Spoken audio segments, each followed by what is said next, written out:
Paris-Dakar est la plus grande course de moto dans le monde, 12 000 km de chevauchée solitaire à travers l'Afrique.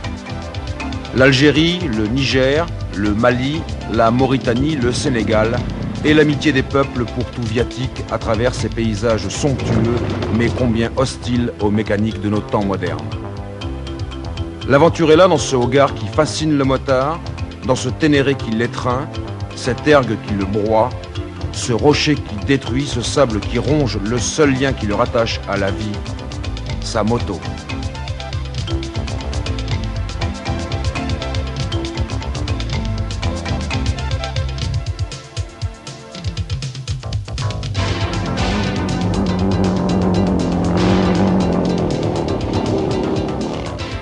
D'un bout à l'autre de cette caravane du Paris-Dakar qui accueille plus de 400 véhicules, c'est ce leitmotiv qu'on entend le plus souvent.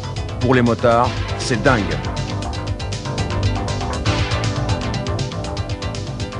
Les plus grandes équipes de course veulent participer à Paris-Dakar tant la réputation de l'épreuve a aujourd'hui largement dépassé les limites de notre continent. Cagiva tient à asseoir sa réputation dans le domaine de la moto tout-terrain, s'opposant ainsi aux constructeurs japonais, Honda, Yamaha, Suzuki, qui ont axé l'essentiel de leur stratégie sur Paris-Dakar et en font un laboratoire de recherche technologique en même temps qu'un implacable banc d'essai. BMW a dépassé ce stade et maintient sa présence avec brio.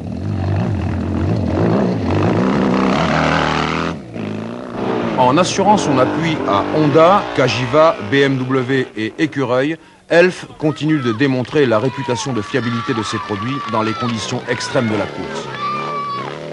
Mais les progrès de la technique passent par les mains de l'homme. Paris-Dakar au guidon d'une machine de course ne se raconte pas seulement en termes de pilotage et d'endurance. Il faut y ajouter l'exploit physique, la résistance nerveuse et la débrouillardise. Le ravitaillement, rendu obligatoire par les 700 km quotidiens, est un scénario classique, parfois imprévisible.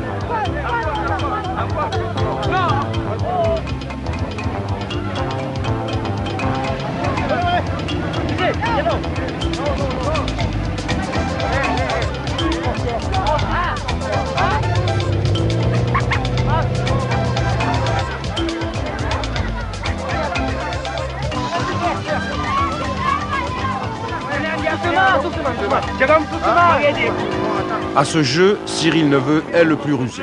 Chez nous, on travaille et puis on est payé après. Motard dans la gendarmerie française, Raymond Loiseau connaît la tactique. Ceux qui n'ont rien à faire, vous circulez.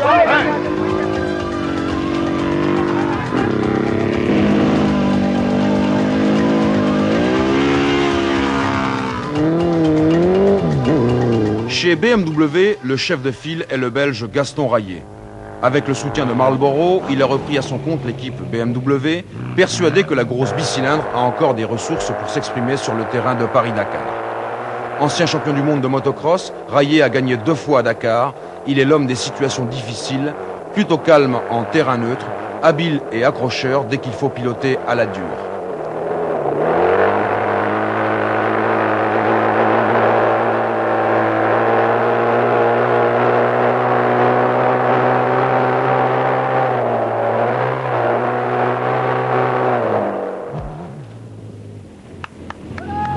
Cyril Neveu est un homme universel, excellent dans toutes les situations, avec une perception aiguisée de l'Afrique.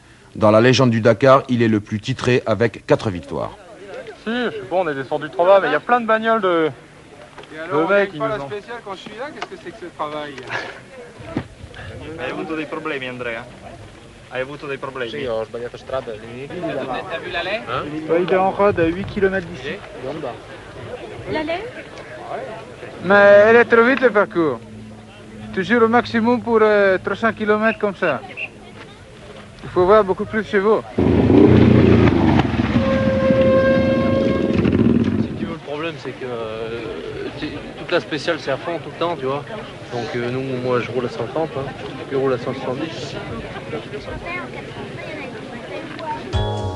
Depuis l'Algérie, depuis que les choses sérieuses ont commencé, Neveu et sa Honda mènent la course comme une sarabande infernale, ponctuée d'abandons, de casses, de chutes et d'accidents.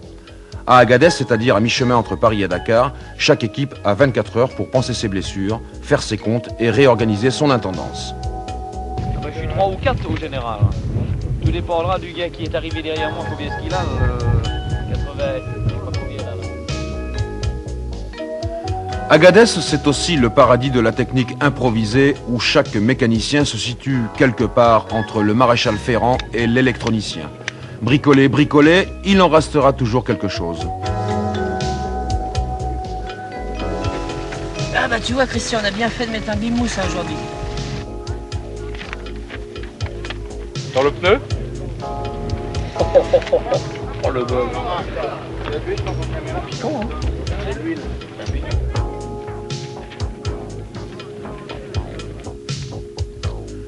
BMW et Cagiva ont perdu quelques plumes dans cette première bataille du Sahara et du Ténéré conjugué. Mais Écureuil, dont ce sont les débuts, est l'équipe la plus touchée. L'excellent Marc Morales, champion d'enduro, est désormais tout seul pour continuer l'aventure.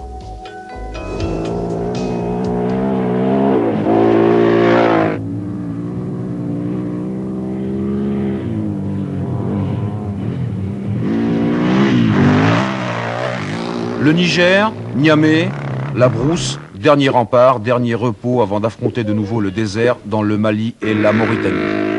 Le Dakar respire, paisible dans la routine du jour, heureux avec ses trois chouchous en tête, Neveu, Auriol et Rayé.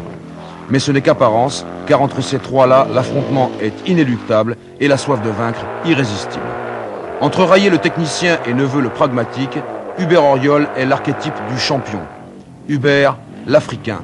Un surnom qui retrace 2 victoires et qui exprime le talent d'Auriol, sa capacité à chevaucher des heures entières debout sur les repose-pieds de sa machine, faisant la trace à près de 200 à l'heure dans le sable.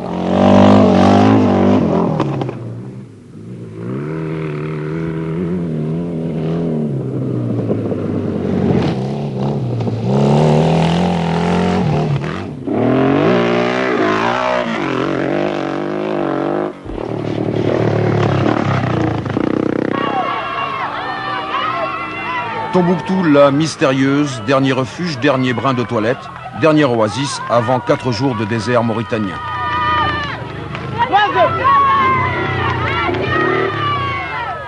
Neveu mesure l'incertitude de cette course terrible. Avec Auriol, il surveille Rayé qui lui donne du fil à retordre. Moi j'ai pris une petite monticule comme ça, en sortie de piste, tu sais, je suis sorti un peu extérieur. Boum, ça m'a envoyé à l'arrêt. J'ai dit bon allez, ça te calme. Calmons les esprits. C'est propre.